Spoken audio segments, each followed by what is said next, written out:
The very word secrecy is repugnant in a free and open society. Let us never tolerate outrageous conspiracy theories. Conspiracy theories. Conspiracy theories. Because it is not the government of the people any longer. Circus ridiculous. A new world order.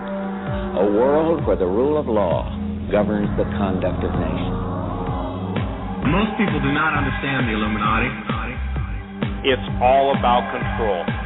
Conspiracy theories. It is a system which has conscripted vast human and material resources into the building of a tightly knit, highly efficient machine that combines military, diplomatic, intelligence, economic, scientific, and political operations. A new world order. Its preparations are concealed, not published. Its mistakes are buried, not headlined. Its dissenters are silenced, not praised. It's the Weekend Vigilante Show. Well, hello, listeners, and welcome to the Weekend Vigilante Show. I'm your host, Sheila Zilinsky, for April 24, 2014. Today, folks, we have a very powerful, hard-hitting lineup. I want to introduce Dr. Garrow. I mean, this absolutely is one of the most sought-after guests, I think, of any person I've ever talked to. This man has his thumb on the pulse of what's going on. He's a CIA operative with over 40 years of being knee-deep in staggering intel. He's a well-respected activist who spent much of his life rescuing infant girls from China. These are babies who would be killed under their country's one-child policy. He was nominated for a Nobel Peace Prize for his work. Dr. Jim Garrow, welcome to the program, sir. Thank you, Sheila. Every time somebody introduces me the way you have, I kind of sit back and go, man, who is this guy? Well, Jim, you were really instrumental in exposing the Obama litmus test, determining who will stay and who must go in his military leaders. And we'll get into that bombshell later, but there's so many things to talk about. Today we're going to get into the missing Malaysian airliner, the coming World War, the existence of a possible military coup against Obama, the crisis in Ukraine brewing, increased isolation of America from her allies, a communist takeover unfolding before our eyes, and much, much more. So it might seem like a funny place to start, Jim, but we're seeing an all-out war on America on all fronts here. I mean, the plundering and pillaging. I mean, I can only really use pirate terms here of the last bastion of hope, freedom, and liberty. America has always really been that strong moral compass. It's once stood as the beacon standing firm for a democratic constitutional republic like none in the world, and there's not a country like it. And really, Jim, it wasn't the last free country in the world. It was the first and only a Christian nation with deep roots in biblical principles, yet we've absolutely lost our way. I mean, somewhere along the line here, we've lost our ability to be that moral compass to the rest of the world, and we've really allowed ourselves to be taken over from the inside by a group of sociopathic, unscrupulous charlatans who are hell-bent on destroying every aspect of this country. We're in serious, deep trouble, aren't we here, Jim? We are, and you took every word that I was going to use. You used it, so well done. But, let me redefine a few things, because there's some things we need to celebrate that have been turned by the left against us. And yet in the rest of the world, they look at us and they define us using these terms. You remember how they referred to George W. Bush as a cowboy? Remember that? And they used it as if it was derogatory. But let me tell you, the rest of the world is watching our Westerns. Believe it or not, that is how they discovered who we really are. And think about who we really are. According to the Westerns, the sheriff is the lone guy who stands, knowing he could possibly die, he stands for right. And between the bad guys and the good guys, and he stands alone often. But they know this about that American sheriff, about that cowboy, the good guy with the gun, that he will ultimately pull it and shoot the bad guy dead, because he knows the difference between right and wrong. That is what's celebrated around the world about America. We used to know what right was from wrong, and we would stand up against all odds for what was right, and we were known for that. We were thought of as cowboys. We were celebrated as cowboys, not the left's version of cowboy, which is craziness, But what the real cowboy's about, standing for goodness, simplicity often, but standing between good and evil, and being the last bastion of hope for the good citizens who look to the cowboy, look to the sheriff as the guy who would give up his life for them.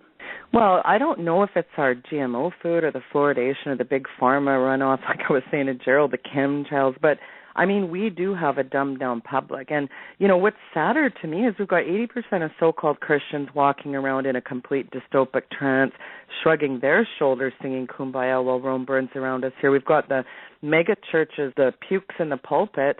I mean, these telepickpocketists. I mean, it's just, you know, we're just acquiescing to the establishment, and we're being systematically taught to love our servitude here while they usurp all our freedoms. And it's always safety over freedom. We hear that from the talking heads. This is full spectrum dominance over every single area of our lives. I mean, you look at everywhere, body scanners, the citizen spies, the sound cannons, the drones, the staged terror.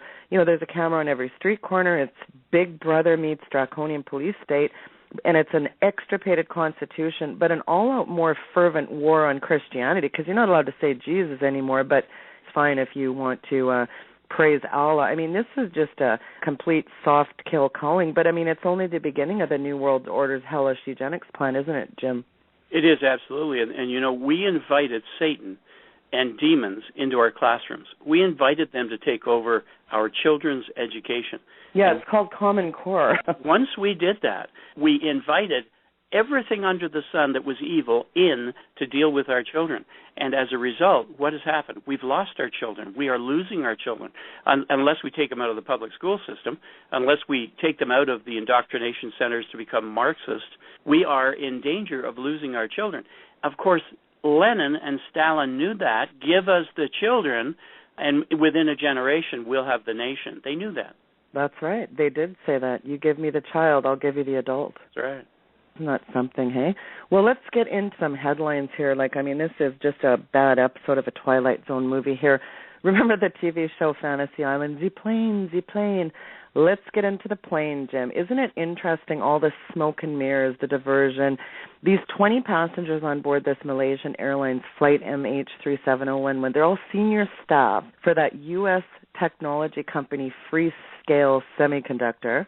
They had just launched this highly advanced electronic warfare microcontroller for military radar systems in the days before that Boeing 777 went missing. I mean, planes don't go missing here, as you well know, Jim. I mean, Freescale's shareholders include the Carlyle Group of private equity investors, whose past advisors have included Bush, ex-U.S. president, of course, and former British Prime Minister. I mean, a story also going viral on the Internet pins the Illuminati Rothschild as exploiting the airlines to gain full patent rights to this incredible KL03 microchip. What's your take on this plane scenario, Jim? Well, the microchip itself, that's disinformation. That is meant to have us look the wrong way. The technology breakthrough that was important, and they tried to steal it. Thus, you know, the diversion of the aircraft to Diego Garcia so they could offload these guys, the high-tech geeks, but also the equipment that they stole, because there was a joint venture going on between China and America through this company.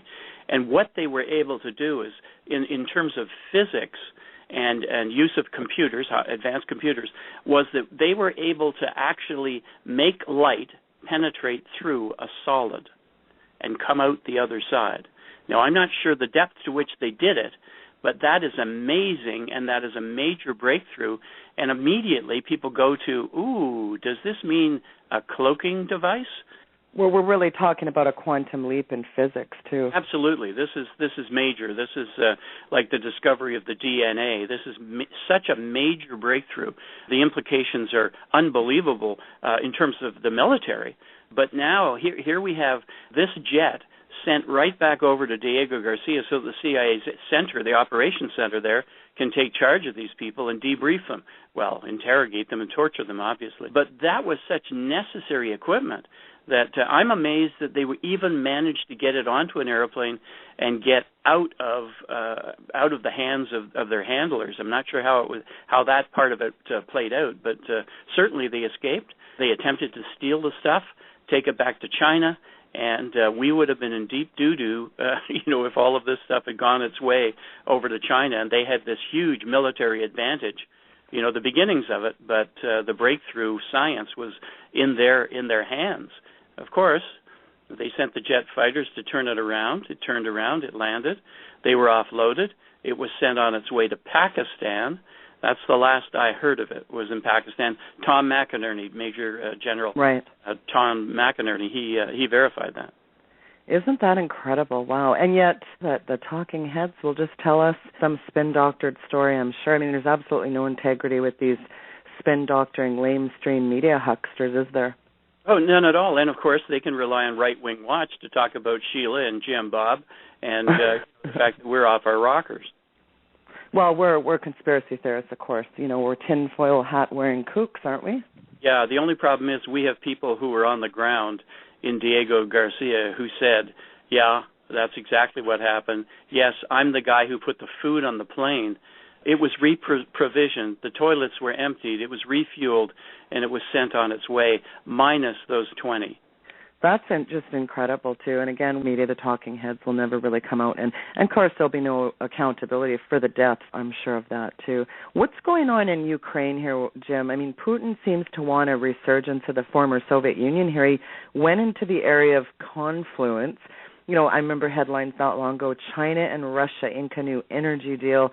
Russia issued a blunt warning yesterday that it would respond thoughts of the United States sending any troops in. I mean, pro-Kremlin rebels in the East, I mean, it's unbelievable. I mean, around the world we're really seeing things develop because of the impact of megalomaniac Marxist bowing down to his Muslim Brotherhood, Barry Soetoro. I think they're critical elements when you see the full package of what's going on here, Jim. When Putin moved into Crimea and after the clear signal, and thankfully you were the one that mentioned the media was able to capture when Obama passed that message on to Putin that he'd have more flexibility. I mean, talk about conspiring with the enemy. This is just treasonous. It puts Europe under the control of Russia. I mean, lifeblood is the energy. And thank goodness NATO kicked him out. But there's a heavy presence of Russia in Latin America building bases, etc. I mean, what's going on with all this, Jim? Well, obviously, there's a lot here. I mean, you just opened up a whole new onion. Putin has moved in.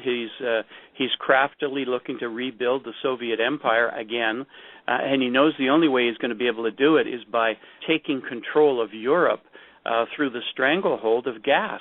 And that's it. It's natural gas. That's what he went for. That's why he went to the Crimea. That's why he went to the region he did. He is now in charge of the gas that Europe depends on through the winter, also for cooking, by the way. And so now he's in charge of that. Here's where we stumbled, of course, let's realize, deliberately. Mr. Obama knew full well exactly what he should have done, what he could have done to stymie, to checkmate the move of Putin and make America a leader and a savior, as it were, to Europe.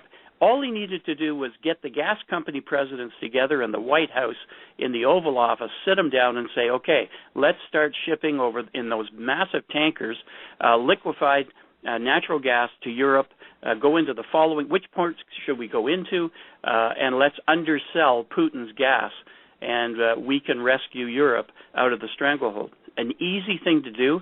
He didn't do it deliberately. But he's also potentially got a stranglehold on our NATO allies. Do you think that's correct? Oh, absolutely, absolutely. But, the whole thing could have been undone and stymied. Putin's moves could have been stopped and stymied if Obama had made the right moves. But he didn't. He didn't quite deliberately. He is giving Europe, in the end, he's giving Europe to Putin. Has he ever not dropped the ball with something, though? I mean, look at Obamacare. I mean, every single thing this guy touches, it's the opposite of King Midas. Yeah, that's right. Well, and it's not a tragedy. It's a deliberate deceit on his part, and that's the wonderful thing. Remember that movie, The Usual Suspects? Yeah. And the bad guy, the crippled dude, he said that the smartest thing that Satan ever did was convince everyone that he didn't exist. It didn't exist. You betcha. Speaking of Obama, I mean, you've talked a lot about Obama on different programs. Where do you start? I mean, the identity, where do you start with this? I actually saw a clip where he's on MSNBC, and he said, I'd really like to talk about my Muslim faith. And then he goes, I mean my Christian faith. I don't know. Stephanopoulos actually did that for him. He corrected him. He used the deceptive term, my Christian faith, after he slipped and used the reality term. Yeah, exactly. It just never ends with unscrupulous charlatans that are spinning, whether it's him attending Columbia, whether it's, he's a forgery, a fraud. He was born in Kenya. This Marxist megalomaniac, this guy is a known communist. I mean, look at Frank Miles Davis. I want you to really get into, this with my audience here. Yeah. Well, obviously, you're right. He was born in Kenya. This whole thing was a deception to plant him. What has happened is that the Muslim forces behind oil, the Saudis, have funded this guy at every turn. So Columbia gives him a degree. Actually, Occidental, too, they benefited because he never passed properly out of his courses. He didn't have enough credits to get into Columbia, let alone, then succeed. Never went to any classes. Of course, you're talking to Wayne Allen Root. You ever talk to him, you'll find that, he was his classmate. One of only two blacks. You think he wouldn't stand out? Yes. Yeah, so here he is. I mean, nobody knew him. No one ever saw him. Nobody could say, I sat next to him in class. And, of course, wouldn't that be one of the bragging points down the road? Hey, did you know that I sat in economics? I sat next to the future president. And you know what? We used to talk and have beer together. Yeah. None. Nobody. Nada. No, never it's happened. Chirping. Yeah, exactly right.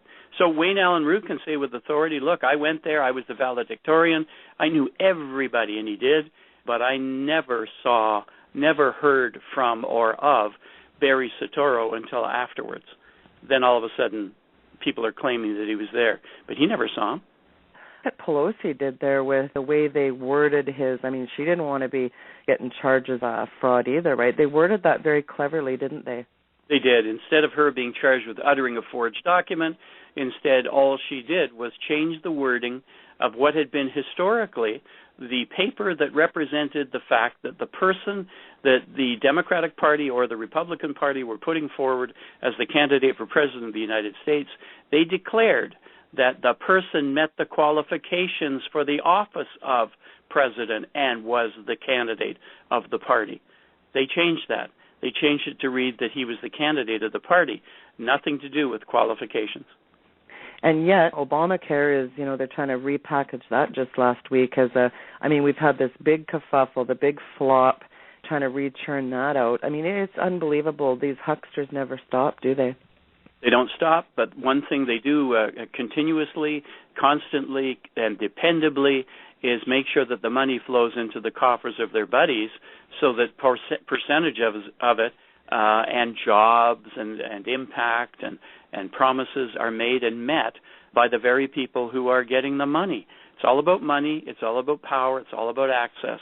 And that's what they're very good at. The Dems are very good at providing for these people. But you know what?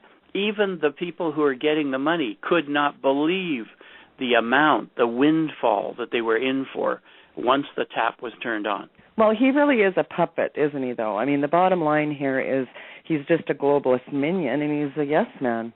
Yeah. Oh, yeah. He is. He's the puppet. He's controlled. He's told what to do, what to say. He is not the brain behind everything. But you can be sure of one thing. George Soros is there with his sticky little fingers at every turn. You look at what he did with the yen. He seems to have his fingers in every single thing, doesn't he, at some point? Yeah, and ultimately he will bring down the American dollar. He made billions and billions, hundreds of billions of dollars by taking down two other economies and the currency of these two economies. And, of course, America's next. I mean, it's the biggest prize. Well, were you surprised? I want to jump into another headline that, of course, we've heard nothing, but, again, it's being spin-doctored. What did you think of this Clive and Bundy showdown at their Nevada cattle ranch with the BLM minions? Well, there is a total miscalculation. One of the times where they were caught unprepared for a reaction. They did not ever in a million years think that America, regular Joe Sixpack, would stand up with guns and say, no way, this is a breach of the Constitution. This is against the rule of law. You can't get away with this. You can't run roughshod over this one guy. And people stood behind Clive and Bundy. Hey, look, he's not perfect. He's made some stupid statements. But, hey, the point is, once again, they'll try to deflect everything into the stupid statements. Sure. Yeah. People will pull away from him embarrassedly because he said something about blacks and or used another word, actually, didn't he? The point is that he stood properly and rightly against a government which was overstepping its constitutional authority.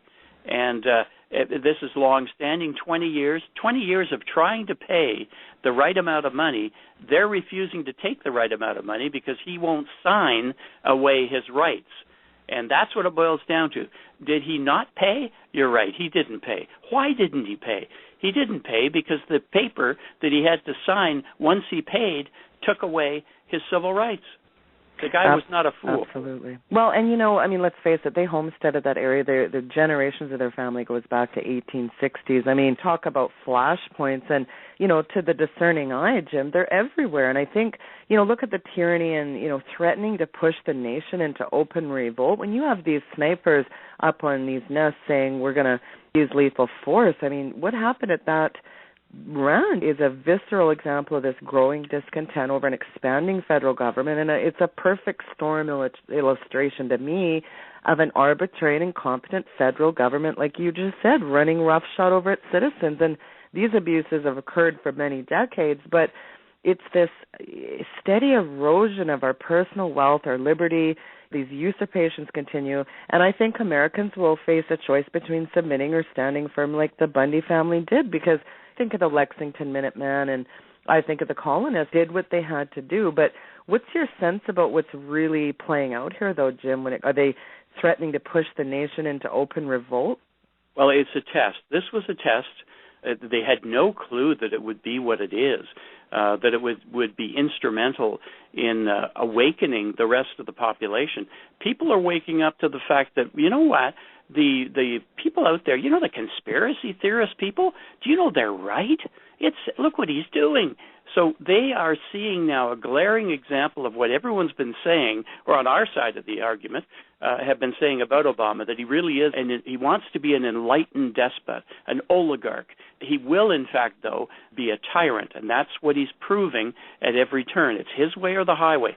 Doesn't matter what the law says. Doesn't matter what tradition has been in place. Doesn't matter agreements. They don't matter. It doesn't matter that if you stand up and say, I will not sign my rights away, he'll run right over you. What does it take to get this guy impeached? Forget NDAA and all these nightmares, the Patriot Act, and forget all this other hellish legislation. Obamacare, forget it. Benghazi, Fast and Furious. What does it take to impeach this guy? Bill Clinton got impeached for he's Nazis on steroids here. I don't understand what it takes to get this guy removed. Well, it's going to take a sheriff who serves papers on him, charging him with treason. That's what it's going to take. It's going to take some brave dude to walk in there with the authority that a U.S. Marshal has, and the only person that has that authority, who can go in, serve him, charge him, arrest him. Now, that's going to be interesting to see what happens there. Let me jump back into something. You mentioned something very important. You talked about the snipers. Are you aware that not only the snipers who were on the side of the government, namely the people who get paid to do war, you get these paid mercenaries. These guys with the sniper rifles were. But it turns out that a group of other snipers went up, disarmed those snipers, took their guns away, had them taken away, and sat in the positions that previously were occupied by government forces, namely those people who were paid to do war, and patriots were there to protect Mr. Bundy. You realize that that's why they stood down? They were out. It was wonderful to see sheriffs like these constitutional sheriffs. Joe Arpaio, I believe, was out there, as well as Stuart Rhodes. Wonderful to see, wasn't it? It was, and you saw a bunch of Oath Keepers actually take charge of the situation and take out, without violence, take out the snipers and replace them. And then when the word went back, you saw those people with guns, suddenly they were shrinking violets, and they wanted out of there fast. Well, speaking of military, let's segue into what, of course, is on everybody's mind, this litmus test. I mean, again, in the beginning, I talked about you being really instrumental in exposing that bombshell. Tell people what this litmus test of leadership in the military is, essentially, and get into this for us, Jim. Okay, well, this started back January 20th of 2013 when I received a phone call from a hero of America. You would know the name. Everyone would know the name. This person phoned me and said, Jim, can you help me get the word out? He knew that I was kind of savvy on what was going on in the Internet. Can you help me get the word out? Here's what's happening to our people. I've got people phoning me who pledged themselves to the country, have worked their entire lives, and gone up the ranks successfully, and they're phoning me in a panic because they're being asked a question. They don't know what to do. And they're being marshaled out, and that was the key. He hadn't used the word purge. That purge showed up the next week, by the way. But they were being asked a litmus test. The litmus test basically was, if you were ordered to confiscate the arms of civilians, and the civilians refused, even talking about the Second Amendment right that they have to have and hold arms, and they refused this confiscation order. If you were ordered to fire on civilians, would you fire on them? That was the litmus test question. The people who said, yes, I would follow orders, they stayed. The people who said, no, that's against the Constitution and posse comitatus, that is not within our right or our purview. When you look at really the guts of posse comitatus, I mean, essentially you cannot, not only are you bound to the oath of, protecting enemies, domestic and foreign, but you cannot fire on American citizens. These people cannot. How are these guys getting away with this? And what kind of American, a red-blooded American, would turn around and fire on his own citizens, though, really, Jim? Well, that's what they're counting on. And remember Nazi Germany. That's exactly what happened. Very quickly, they called out the ranks. They purged the ranks of anyone who would not go along with the demands of the Nazi Party at the time. Yeah, that makes sense, because look at the Pentagon sweeping they did right after about that timeline. They got rid of how many high-ranking generals and admirals, etc.? Yeah, over 200 actually in the end. But that's what they were doing. They were testing the loyalty. Will you be loyal to the nation, or will you be loyal to the president? And that's what Obama is after. He wants absolute abeyance, loyalty, bend the knee to him as the new dictator of America. Well, and look at the nukes debacle back in October. I mean, we know a nuclear device went off in the deep ocean, and 2 other devices supposedly went missing off South Carolina. Putin came out and confirmed it. It's staggering how many protocols Obama breached there, and what's even more unbelievable, Jim, is the layers of protections and signing off of every single person in the chain of command, and how many violations there were. And, of course, you got the lamestream media talking heads like CBS bringing out a story, nukes in hands of terrorists could result in bomb coming to Charlotte Harbor. And that was just repeated, parroted in every other mainstream media. I mean, you find it interesting that they keep warning us of EMPs. I mean, tie all this in for us. Well, they're using the tactics of Zilinsky and Cloward and Piven. They overwhelm the systems. There's so many, like you say, there's so many incidents all across America, it's hard to keep track. But that's part of the overwhelming of the system. And if you hear enough people talking about EMPs, pretty soon you don't listen to it. EMP doesn't exist anymore. And, of course, this rescue, and this is really what it was a rescue of America. It was a protective maneuver on the part of 3 guys, 2 generals, 1 admiral, who said no to these orders that were absolutely a breach of protocol. Obama expected that nukes would be moved, holus bolus, just throw aside all the rudiments of protection and use them against the American people. And the timing, it was so obvious. October 7th and 8th. What was going on October 7th and 8th? That week, the switch of polarity of the sun. It happens every 11 years. 2 cycles ago, New England lost all its electrical grid. I don't know if you remember this. And Quebec, the province of Quebec in Canada, it was devastating. Yeah, I do remember that. Yeah, it took weeks, all because of, they say solar flares. That's what they said back then. But what it was the electromagnetic pulse from the flare. Obama was counting on coordinating the maneuver when the sun switched polarities, that he would set off these nuclear devices, the EMP-capable nuclear devices, in the upper atmosphere and there would be a contributing effect in physics called the Compton effect, a multiplier, and it would have been the most devastating thing. Hardly anything would have survived. Anything electrical, computer-driven, any system that was plugged into a wall, transportation, food distribution, it would have all gone down. There's a book people should read. It's called 1 Second After. Read it. That's an excellent preparation book. It is a great representation of, it's fiction, but it's a great representation of what could have been, what would have been if it hadn't been for three heroes. And by the way, more than just those three heroes, the people who backed them up and followed their orders rather than the ones given by Obama, 30 in the missile group were lopped off right away. As soon as they got rid of the generals, the admiral, boom, gone. Then another 92, then another 30, and then another 8. So he has gone after those people who were loyal and stood up and protected America. So the EMP did not take place. The estimates are that within 2 years, 300 million of our population, of 330 if you include the illegals, 300 million of the 90% of the population would die within 2 years. So these two generals and an admiral essentially said, no, we're not going to do this, and they stopped it. They did. The admiral had the one nuke flown off 560 miles southeast of Charleston, South Carolina, and detonated in the deep ocean. The other two nukes, well, those generals secreted them away, and they're still out there. In fact, they were referenced by Obama when he talked about being more frightened of a nuclear device going off in New York City than what Putin was up to. Remember that? Certainly a very clear signal. I guess the part of that really bothers me, we do keep hearing EMP. So what do you think the playbook is to follow now? We're talking about the litmus test. That's unbelievable in itself, but they're firing on citizens. You know, kind of connect the dots with this, and they're cleaning the Pentagon. And, I mean, look at all the other headlines and tie them in. Getting rid of a plane full of people, purging of every person here, getting rid of all these banksters. What is your take on that? There is a fly in this ointment, though.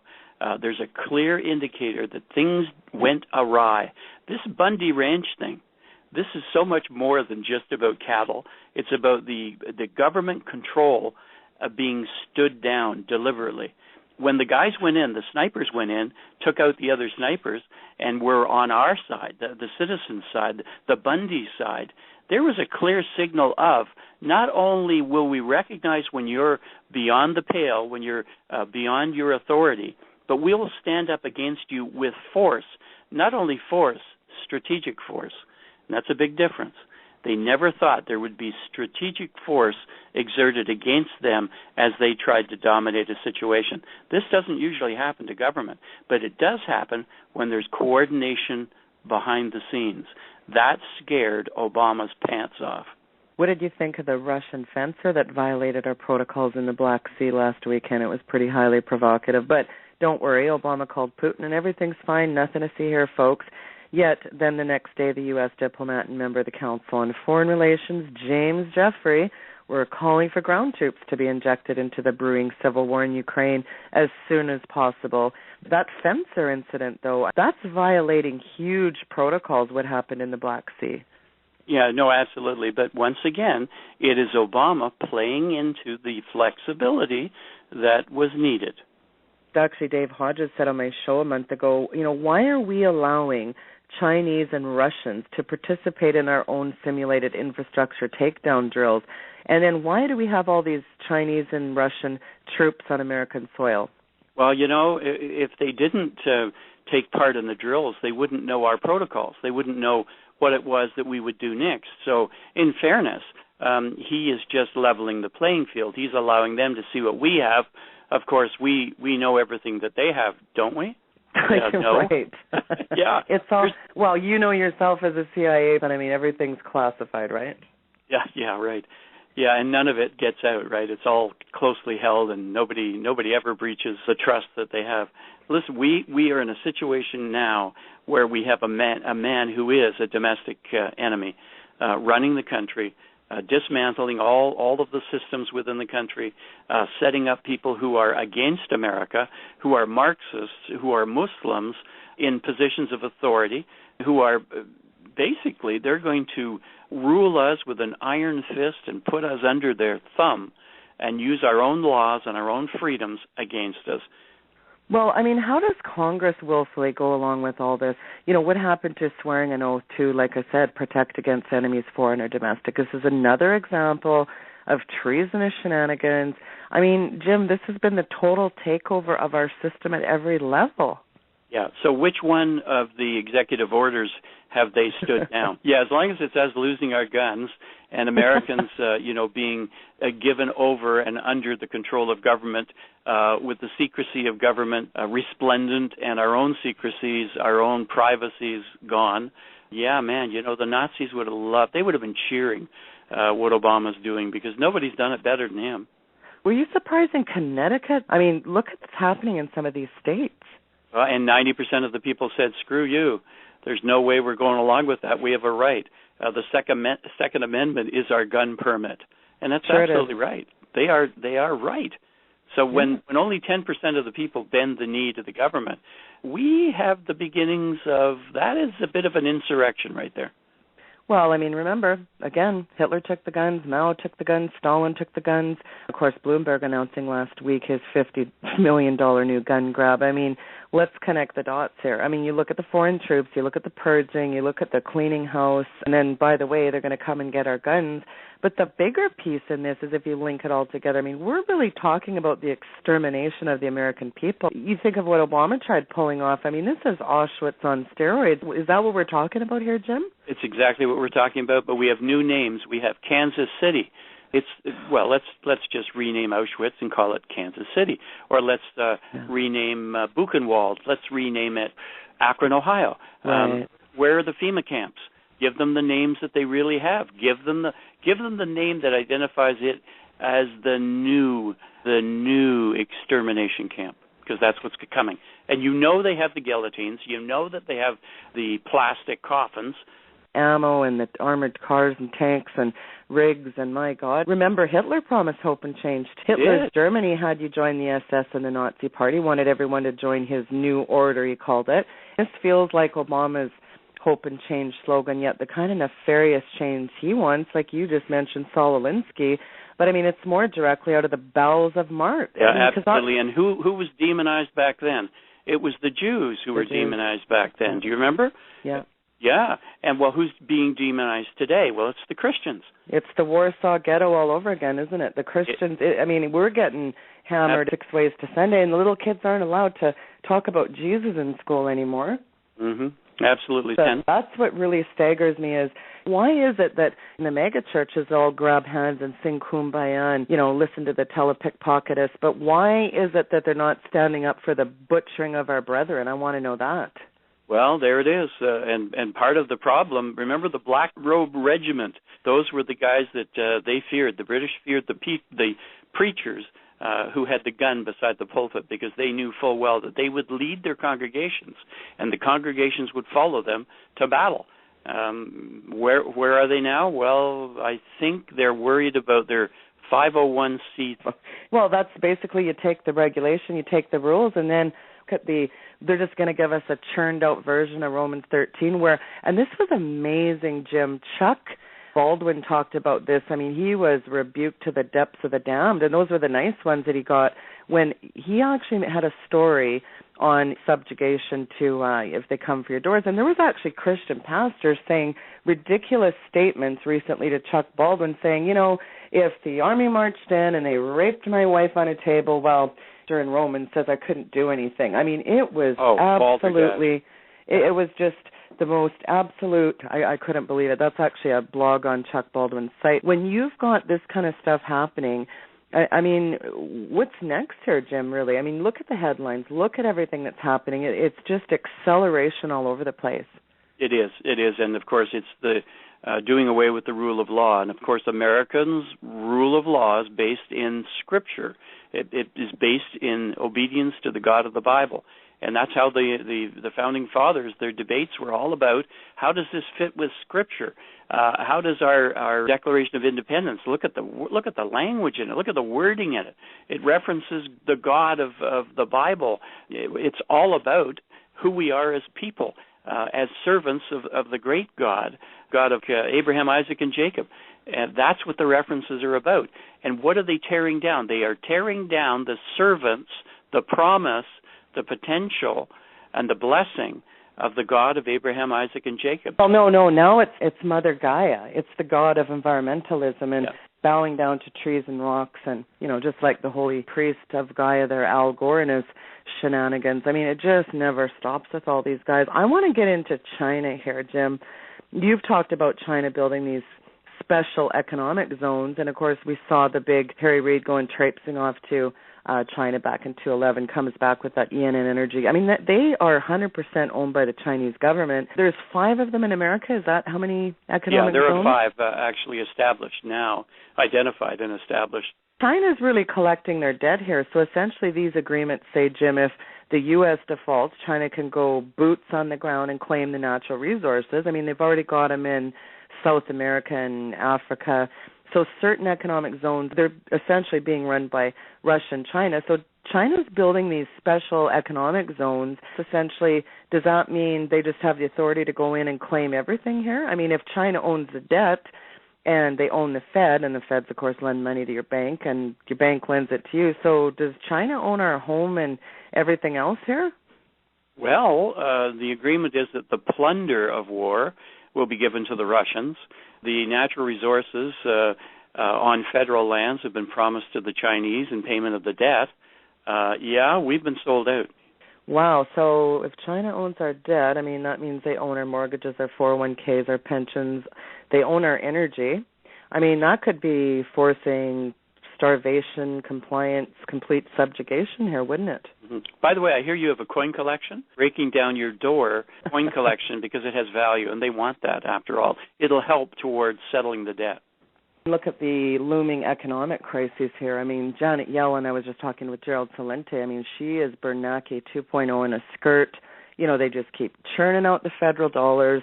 It just never ends with these guys. And somebody recently said that America has their own printing press. I mean, what do you think of this economic collapse here? Well, again, if you're going to take down the nation, you have to take down the economy. You have to, and here's the other side of it. You have promised, America, or Obama has promised China that they will be the new reserve currency. America, of course, there's nothing standing behind and supporting the American dollar. It's nothing but air. But the Chinese, of course, they can say, hey, we've got the natural resources of America as surety for the debt and against the evaluation of the dollar depleting its value and adding strength to the Chinese yuan.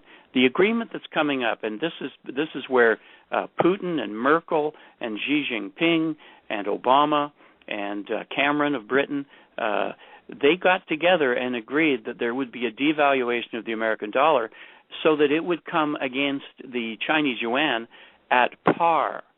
That means currently it's 1 to 6. An American dollar is worth 6 Chinese yuan or renminbi. They're devaluing our dollar down to the point where it is worth what today 1/6 of what it is.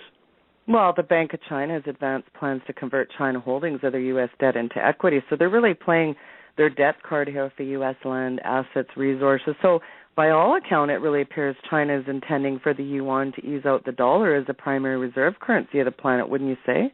Absolutely. Just said it. Yep. Well, so China, they already account for more global trade than the United States does. So, and plus they own about $1 trillion of our debt. So I guess if they announced that they were backing UN with gold, that would pretty much... Oops. We're done. Like I said to Gerald, though, Russia's given us the finger, and they're telling us we're not gonna play with the dollar anymore. And you look at Gazprom; they just said that their biggest state-run oil producer, they just said they're going to be trading in euros. So if China and India and Brazil and Russia all go along with this scheme, you'll pretty much have removed a lot of the international payment system from dependency on our dollar, producing a run on it, and that's pretty much the death of our dollar. And the big dog just got kicked off the porch as the superpower, didn't it, Jim? Amen. And when you go to Best Buy next week, guess what? Remember that television you liked, and you thought, hey, I got to have that 70-inch, and it's plasma, and I can get it for $999. Well, next week you go in, it is $5,700. Russia just dropped a bombshell a couple weeks ago, and it was, the ruble. That's pretty interesting, hey? Local currency of its own trading partners. That's out of the voice of Russia, too. And then you look at Goldman Sachs, they're trying to lowball the price of gold. I mean, the plethora of lies, the lawlessness, the vilification of the citizens, the encroachment, the gradualism, it is just a totalitarian takeover, isn't it? It is absolute takeover by the totalitarians. The New World Order is just marching across America and taking over every single sector of the economy and every government office. They've got their minions in there. The door was thrown wide open by Mr. Obama, and he stuck the knife in the back of every American.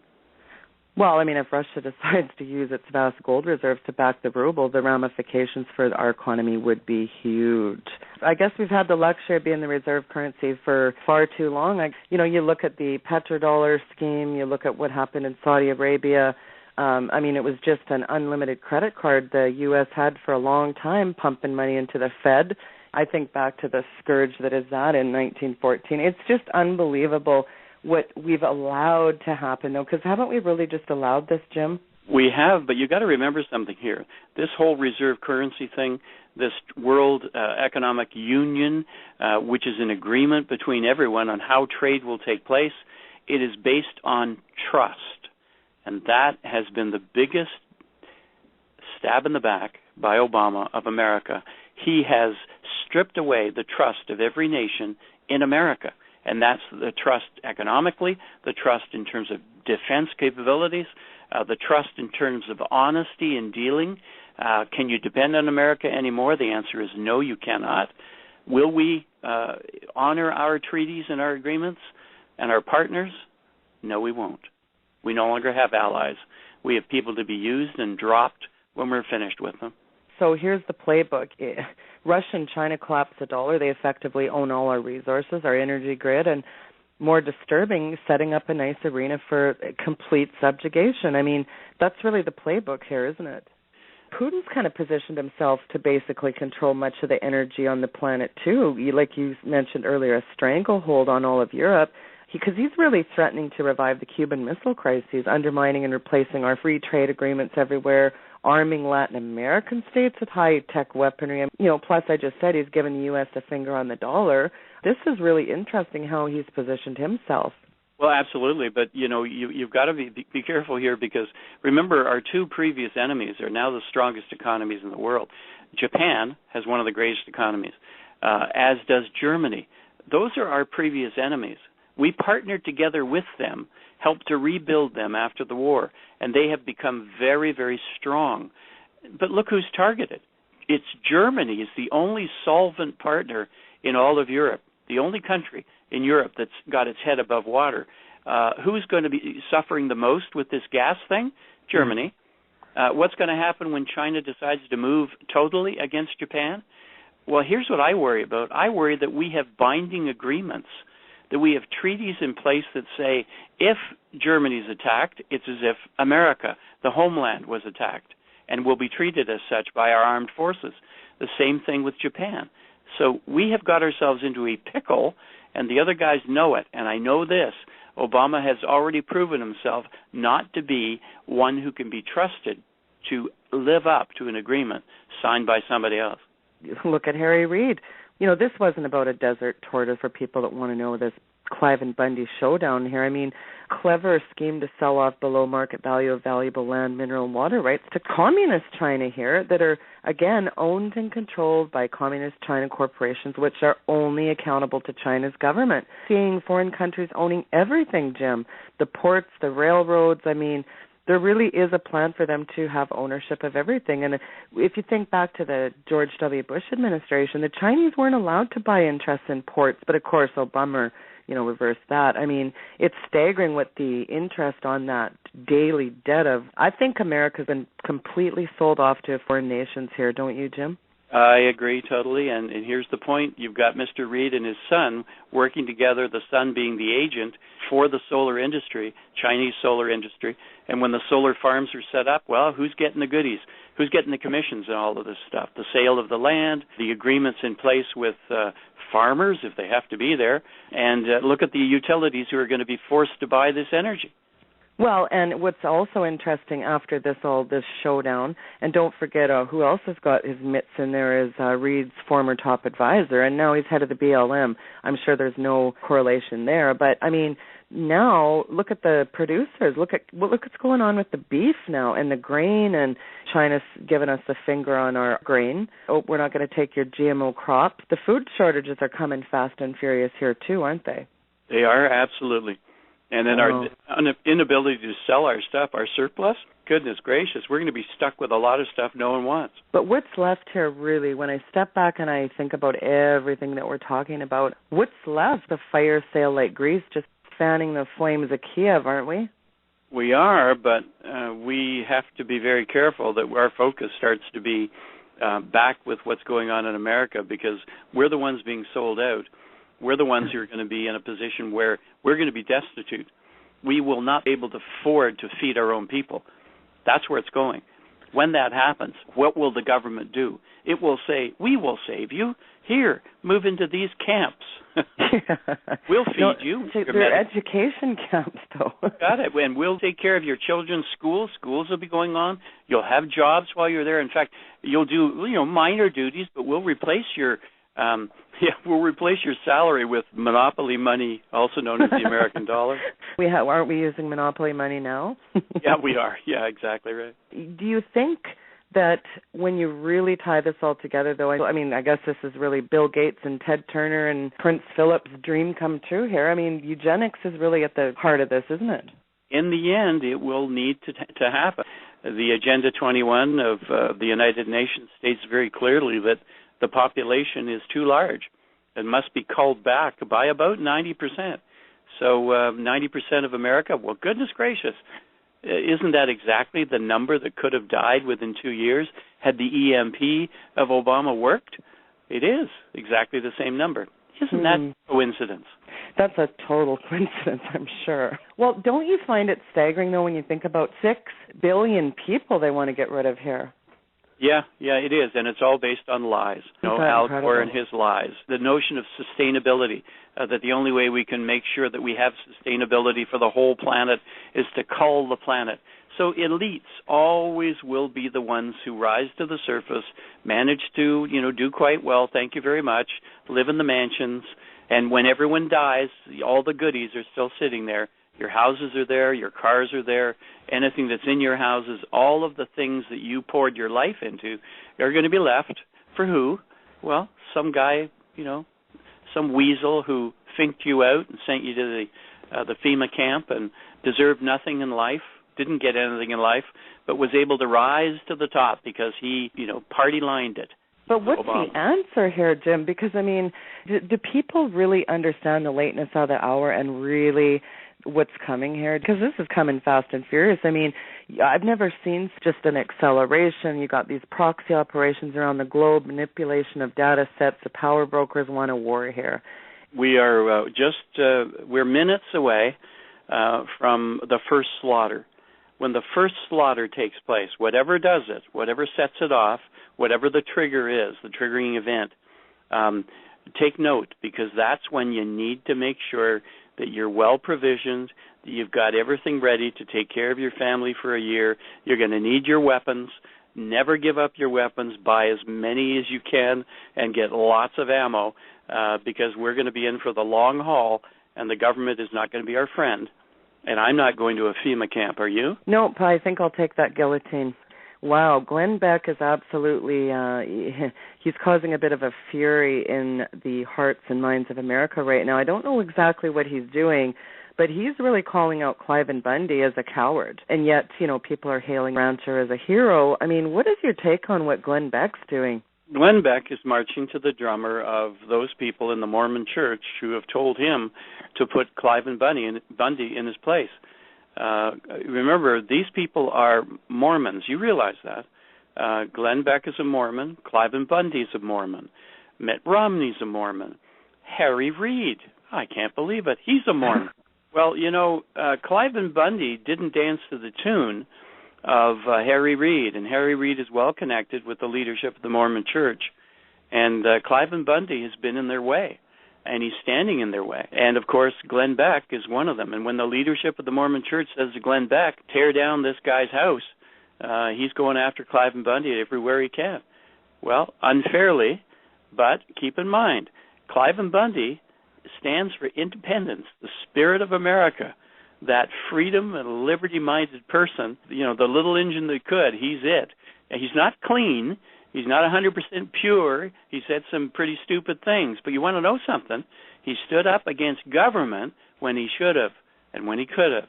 And he had the gumption, I was going to use another term, he had the gumption to do it. He had the urge to do it, and he decided, I'm going to dig my heels in, just like every other American should when it comes to their rights. He stands for what America is really all about, and that has been a dangerous and scary thing for the people who want control. You're former CIA. You're an operative. I mean, what is legitimate legal authority here? What is legal law? Because I thought all law was subject to the Constitution, and now we only have permissions and privileges. We have no rights anymore. And I think personally that laws need to be abolished if they're immoral or wrong. And let's not forget that it said that everything Hitler did was, quote, unquote, legal. Yeah. Well, we have loaned to the government. This is a loan. We have gifted them with our trust. That's the first part of it. So we gift them with our trust in the hope that they will be just and treat us equitably. And when they overstep that bound and they no longer hold our trust, we can withdraw what we've given them. Speaking of your career, I mean, almost 45 years in the CIA, this litmus testing comes out. I mean, and then all of a sudden you get your walking papers. Well, it took Obama about 6 to 8 months to figure out that I actually was employed by the federal government after I dropped the bomb about the purge of the military, the litmus test that was being applied. In other words, I exposed him for what he was doing.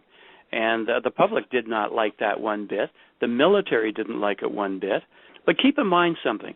Those people who took an oath to protect us from domestic or foreign enemies, there was no time limit placed on that oath. They still believe in the oath, whether they're part and parcel of the military today or they've been retired. They are still loyal to America. They're still loyal to the Constitution and we the people. You can take that to the bank, and they have not disappeared. So Obama may think that he is getting rid of these people. Well, he's not. What he's doing is setting aside a force that could, in the end, do him in. It's mind-boggling to think that any of these guys that swear allegiance to the Constitution would ever think of turning around and firing on their own citizens. I mean, think about the heart to, unleash fire onto innocent people, innocent neighbors, their own neighbors. The Russians did it to their neighbors. The Germans did it to their neighbors. They ordered the troops to fire, and they fired. Now, keep in mind, they had disarmed the citizenry in both those instances. Same with China. Mao had disarmed the farmers, even though he was the leader of the farmers in the revolt. He took their guns away. And same with the soldiers. They took their guns away. Well, isn't that you something? Have a problem here, Mr. Obama. You cannot get their guns. They will not submit. They will not give up their weapons. One thing Americans know is history. They've seen it. They know it. And they fear it, but they fear it enough to stand up against it. I think of Yamamoto and his word behind every blade of grass. I think of that statement, but yet, when you've got drones flying around and super soldiers and all this sci-fi DARPA technology, I mean, is that any match for somebody with an AR-15?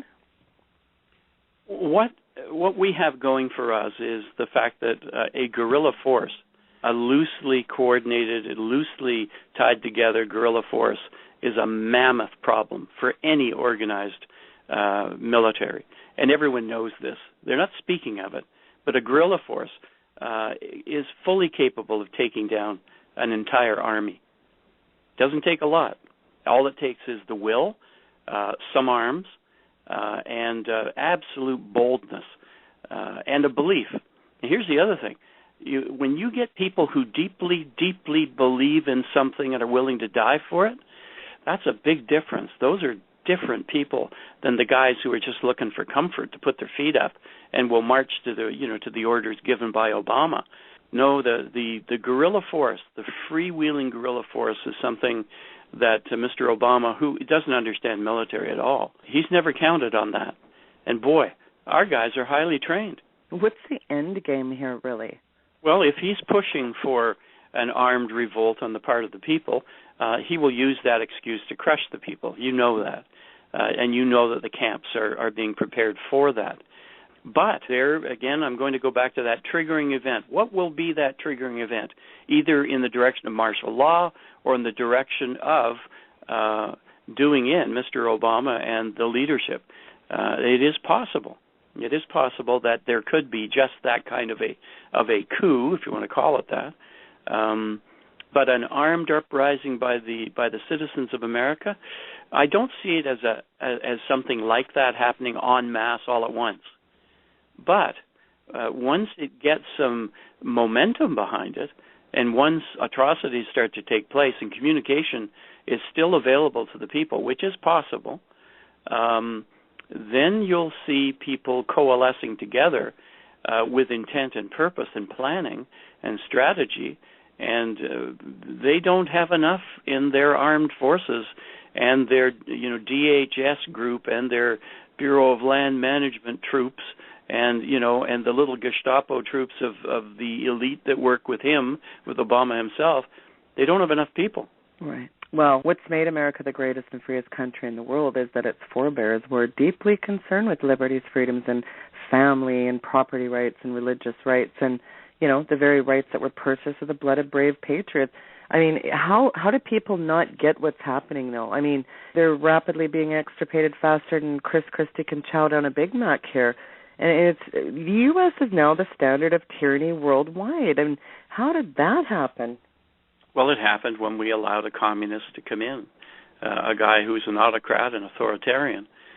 He's praised China and how China does things at every turn. We should have been warned by that immediately, because China, when the citizens get out of whack, when the government oversteps its authority and moves in and decides we're going to take your farm away, all the farmers in the whole region march, to prevent that from happening. And the government moves in the troops and slaughters a few hundred people, and things settle down for a while. Is that what we want in America? Do we want a government that will do that, make demands, and then mow down the people who stand against a breach of law? Well, that's where it could go. Why are the churches silent in all this atrocity? I mean, why is it crickets chirping across the pulpits? That's what I'd like to know. They don't know the enormity of the betrayal. They haven't seen it yet. They haven't recognized it for what it is. They're busy thinking about the last days. They're thinking about Jesus coming back. But they're all getting raptured out of here, right? Wink, wink. Yeah, but they're forgetting about the tribulation. They're forgetting about the troubles that are coming. And these troubles are going to be at their doorstep. I mean, all they're these pre-tribulation folks. Yeah, but they're going to be some of the ones that are going to end up, these pastors are going to be the ones who are recognized as authority figures. They're going to be the ones taken out and shot in the square. Well, never have we saw so much deception right in the pulpit. I mean, it's absolutely just mind-numbing what's going on in these mega churches. There's never any talk about repentance. There's never any talk about anything, because we want a nice little dumbed-down message on nothing about anything. Give me a 5-point presentation on become like me. I mean, take a trip through the Christian bookstores nowadays, Jim, and everything's 5 steps to a better you, and how to become like Joel Osteen, and it's just nauseating.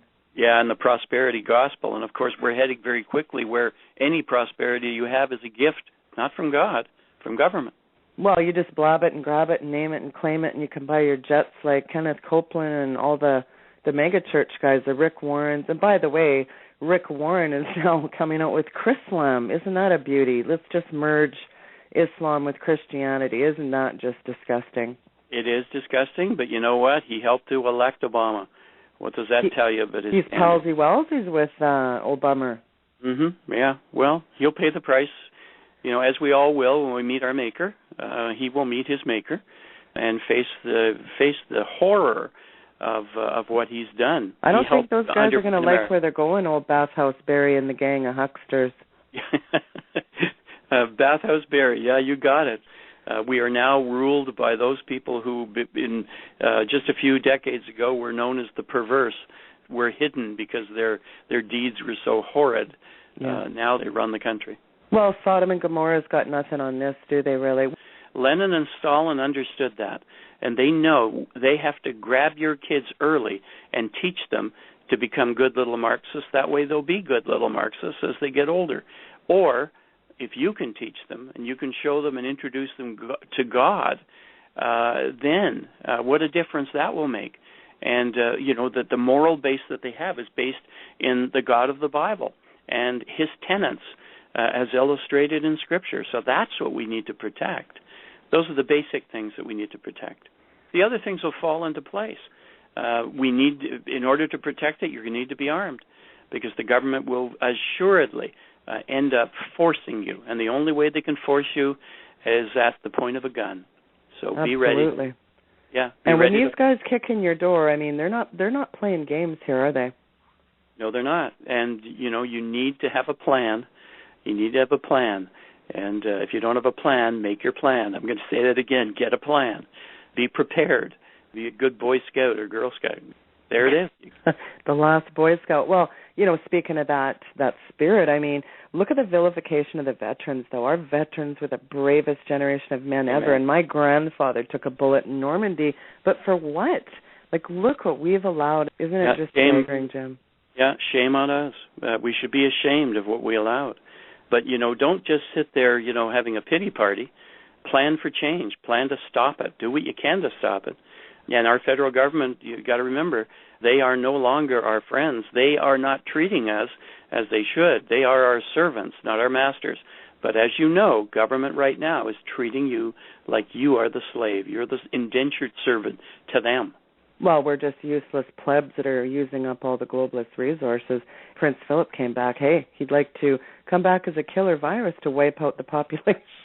Oh, my goodness. Isn't that amazing? This is not stuff coming out of our mouths, folks. This is these guys saying it. I mean, you look at the PETA owner saying that, humans are a blight to the face of the earth. And that all ties in with that Agenda 21 environmentalism, worship the goddess Gaia, that Al Gore is the holy high priest warrior there. I mean, it's unbelievable. Oh, and now, Jim, he's even got a new series coming out, An Inconvenient Truth Part 2, because now the oceans are all rising 20 feet by next Thursday, and, the polar bears all drowned and penguins can't swim. Oh. I mean, it's just, the stuff they're churning out is just, it's staggering. Wow, and I can see him pulling back his coat and saying, and if you send me $10, I will send you an autographed copy of my How to Save the Planet. Because, burning fossil fuels is going to wipe out the planet. So, pay Al Gore and his cronies trillions for these carbon offsets. Shenanigans and lies, it just never stops with these guys, which is just incredible. So, Jim, it was a pleasure to have you on the show. Give out your website for people. Well, you can go to www.pinkpagodagirls.com or, head into Facebook and have a look at Jim Garrow, Garrow, or Dr. Jim Garrow. And then we have a few other sites. But if you get in there, you'll see what we're about. I write articles every day, and I analyze others and try to help people along the way. Well, and kudos for rescuing these precious little girls from China. It's just, again, there you have it, the, country's one-child policy parcel of this. Yeah, it is. It's just, it's sick, absolutely sick. Well, I sure appreciate coming on the program. Our audience loves you, Jim, and again, kudos for boots on the ground. You're out there. You're not afraid to say what's going on, and think of your career. You've dedicated your whole entire life to the American people, and it's quite, that was nice. At least they must have gave you a gold watch as a parting favor, didn't they? I got nothing. After 45 years with the CIA, and you got a boot from Barry Soetoro. Yeah, there it is, on the hiney. Bathhouse Barry gave Jim the boot. Well, Jim, thanks so much for coming on today. I really appreciate your time. And again, your website is linked onto weekendvigilante.com. You can see his bio, his write-up, and his website there. Stay tuned. We'll be back after the break.